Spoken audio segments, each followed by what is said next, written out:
अखिल भारतीय मराठी साहित्य संमेलनासाठी महाराष्ट्रातील सांस्कृतिक शहर पुण्याहून राजधानी दिल्लीकडे साहित्यिकांची वारी निघालेली आहे आणि या साहित्यिकांच्या वारीमध्ये सध्या कवी संमेलन या ठिकाणी भरल्याचं चित्र आपल्याला पाहायला मिळत आहे। हे मला वाटतं पहिलंच साहित्य यात्रा संमेलन असणार आहे आणि या यात्रा संमेलनामध्ये विविध कवी, कवयित्री, लेखक, इतिहासकार आणि अशा विविध प्रकारचे साहित्यिक आपल्याला पाहायला मिळत आहेत। आज आपण या कवी संमेलनामध्ये आलेलो आहोत। वेगवेगळ्या पद्धतीची वेगवेगळ्या धाटणीच्या कविता आपल्या समोर या ठिकाणी ते सादर करणार आहेत। आपण सुरुवात करूयात शरद गोरे सरांपासून। सर, सुरुवात करा तुम्ही कार्यक्रमाची। काल शिवजयंती झाली आणि छत्रपती शिवाजी महाराज आणि मराठी भाषेचा फार जवळचा संबंध आहे। 4 ओळी आपल्याला समर्पित मी करतो।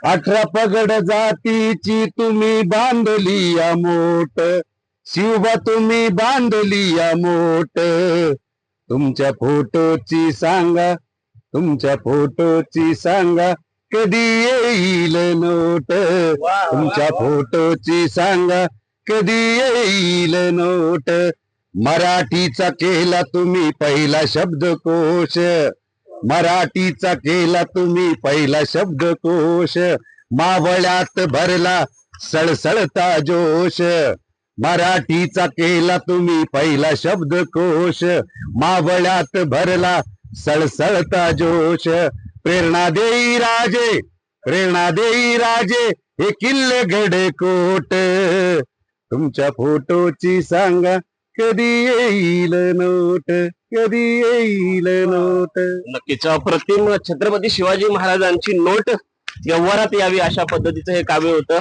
काही महिला कवयित्री आपल्या सोबत आहेत, आपण त्यांच्याकडून त्यांची कविता जी आहे ती ऐकणार आहोत। काही कविता सादर। नमस्कार, मी ज्योती घनश्याम।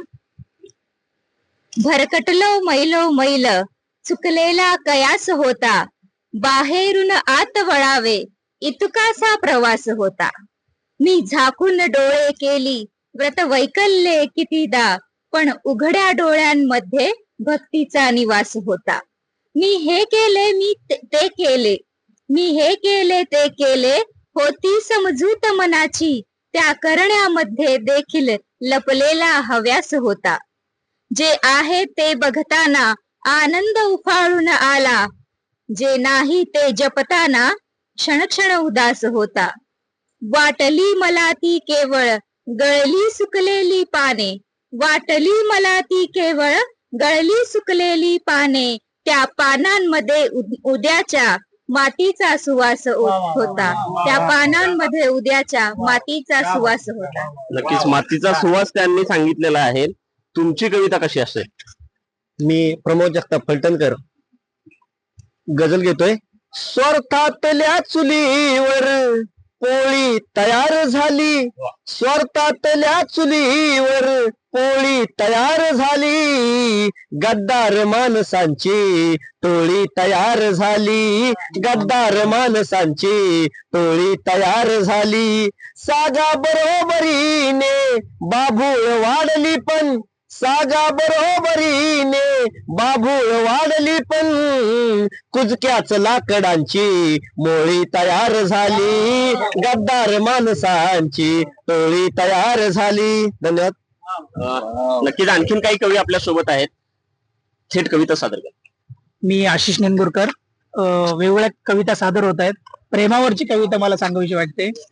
तुझ्या माझ्या भेटीत पाऊस एकदा तरी पडावा, तुझ्या माझ्या भेटीत पाऊस एकदा तरी पडावा, तू चिंब भिसशील हा आनंद दिसावा, वाट पाहतोय मी त्याच दिवसाची, वाट पाहतोय मी त्याच दिवसाची, या धरणीवर मेघ बरसण्याची, तुझ्या माझ्या भेटीत पाऊस एकदा तरी पडावा, आठवणीत लोळावा हृदयात साठावा, मनामनात राहावा, असा तुझ्या माझ्या भेटीत पाऊस एकदा तरी पडावा, एकदा तरी पडावा। नक्कीच, छान, धन्यवाद। या ठिकाणी वेगवेगळे कवी वेगवेगळ्या पद्धतीच्या कविता ज्या आहेत त्या मांडत आहेत। आपला काय परिचय आणि कविता मांडत? मी प्रशांत केंदळे, नाशिकवरून आलोय। कवितेवरची कविता सादर करतो।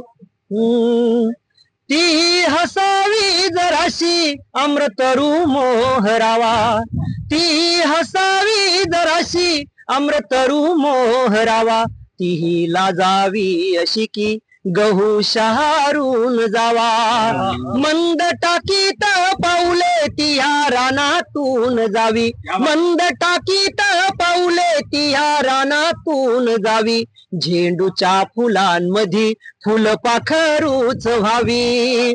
तिला अनुभवता गुलमोहर पेटावा, स्वागताला तिच्यावर काळा मेघही फुटावा.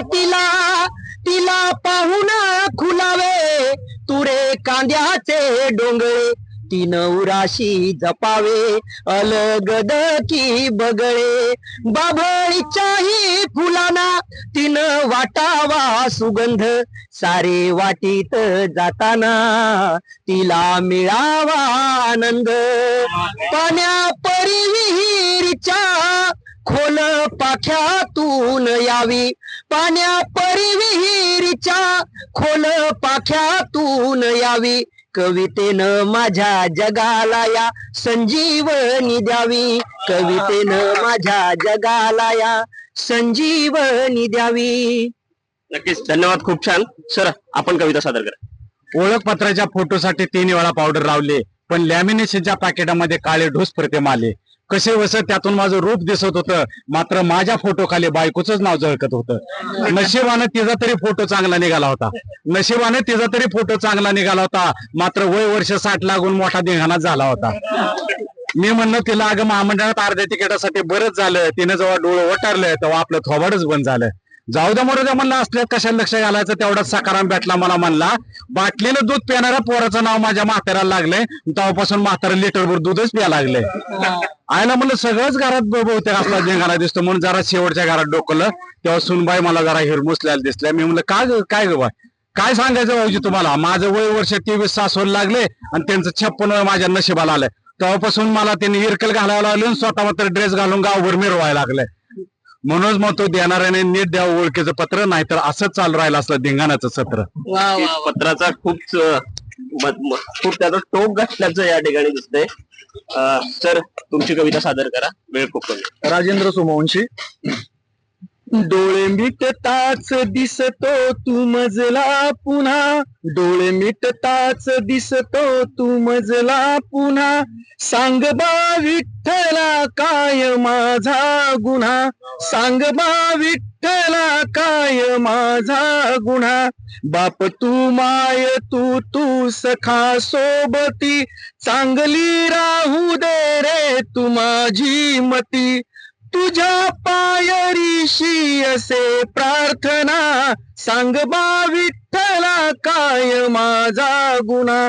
डोळे मिटताच दिसतो तू मजला पुन्हा, पुन्हा पुन्हा पुन्हा. डोळे मिटताच दिसतो तू मजला पुन्हा. सांग बा विठ्ठला काय माझा गुन्हा, सांग बा विठ्ठला काय माझा गुन्हा. धन्यवाद सर, खूप छान. खर तर वेगवेगळ्या पद्धतीच्या कविता आपल्याला या ठिकाणी ऐकायला मिळत आहेत. सर, परिचय द्या ना पटकन. मी माणिक सोनवणे, ग्रामीण भागातून आहे, सोयगाव माझं गाव आहे. आणि आमच्या गावाबोली भाषेमध्ये मी माझ्या कविता लिहित असतो. त्यातली माझी पाऊस पाण्याच्या काही कडू मी तुझ्या पुढे सादर करतो. पाणी पावसाचा बेत घ्यायची मनी पखर, पाणी पावसाचा बेत घ्यायची मनी पखर. काडी कचरा येचून बांधे झाडा मंदी घर, काडी कचरा येचून बांधे झाडा मंदी घर. भुई खाऊन चटके झाली रोहिण्यात गार, मुख्य जीवाले हरिक होय आभाळाच्या पार. भुई खाऊन चटके झाली रोहिण्यात गार, मुख्य जीवाले हरिक होय आभाळाच्या पार. गार वाऱ्याच्या संगती पान डुले डंगीवर, तव कचरा येचून बांधे झाडा मंदी घर. काडी कचरा येचून बांधे झाडा मंदी घर. ये मातीत लावास पहिल्याच पावसात, तवा फिटत पारण एकदाच वरसात. ये मातीत लावास पहिल्याच पावसात, तवा फिटत पारण एकदाच वरसात. पाय वाटीचा फपुटा जाये आबुटाच्या वर तव कचरा यचून बांधे जाडा मंदी घर. धन्यवाद. काही कवयित्री सुद्धा आपल्या सोबत आहेत. खूप 4च ओळी आपण सादर करू किंवा कारण आपल्याकडे टाइम खूप कमी आहे. माझं नाव उन्मुख क्षीरसागर. माझ्या कवितेचं नाव आहे आयुष्यावर बोलते काही. आयुष्यावर बोलते काही कविता माझी चला चला. आयुष्यावर बोलते काही कविता माझी चला चला. यशकीर्तीच्या झाडावर सगळ्या सोयऱ्यांचा गलबला. खोली नसलेल्या पाण्याचा आवाज केवढा खळखळ. अविचारी जिभेची उचलून गांडुळा सम किती वळवळ. संगीत साहित्य कला नसेल गोडी जर मनुजा. क्षुद्र पशु सम त्याचे जीवन यंत्र मानव त्याच्या होऊन भला. आयुष्यावर बोलते काही कविता माझी चला चला. हृदयस्थ भावनांचा आनंदाने स्वीकार बरा. विचारांच्या ताकदीने प्रयत्नवादी विश्वास खरा. प्रयोगशीलता धुळीमध्ये अन दांभिकतेचा बोलबाला. सत्य जाते पायदळी अन असत्याचा जलजाला. आयुष्यावर बोलते काही कविता माझी चला चला. सुख दुःखाचा डोंगर चढून उत्कर्षाचा उगवतो रवी. हातोड्याचे घाव सोसून घडते सुबक मूर्ती नवी. सचोटीच्या प्रेतावर पोरक्या लाचार काढी शुष्क गळा. सुसरीच्या बेगडी आसवांवर हितसंबंधांचा कळवळा. आयुष्यावर बोलते काही कविता माझी चला चला. नक्कीच धन्यवाद. खरं तर विंदा करंदीकरांनी देणाऱ्याने देत जावे, घेणाऱ्याने घेत जावे आणि घेता घेता एक दिवस देणाऱ्याचे हातच घ्यावे अशा पद्धतीने म्हणलं. त्यामुळे या ठिकाणी कवितांची देवाणघेवाण जी आहे ती अतिशय उत्स्फूर्त पद्धतीनं सुरू आहे आणि दिल्लीकडचा जो प्रवास आहे तो काव्यमय होत असतानाचं चित्र आपणाला या साहित्य यात्री संमेलनामध्ये पाहायला मिळत आहे.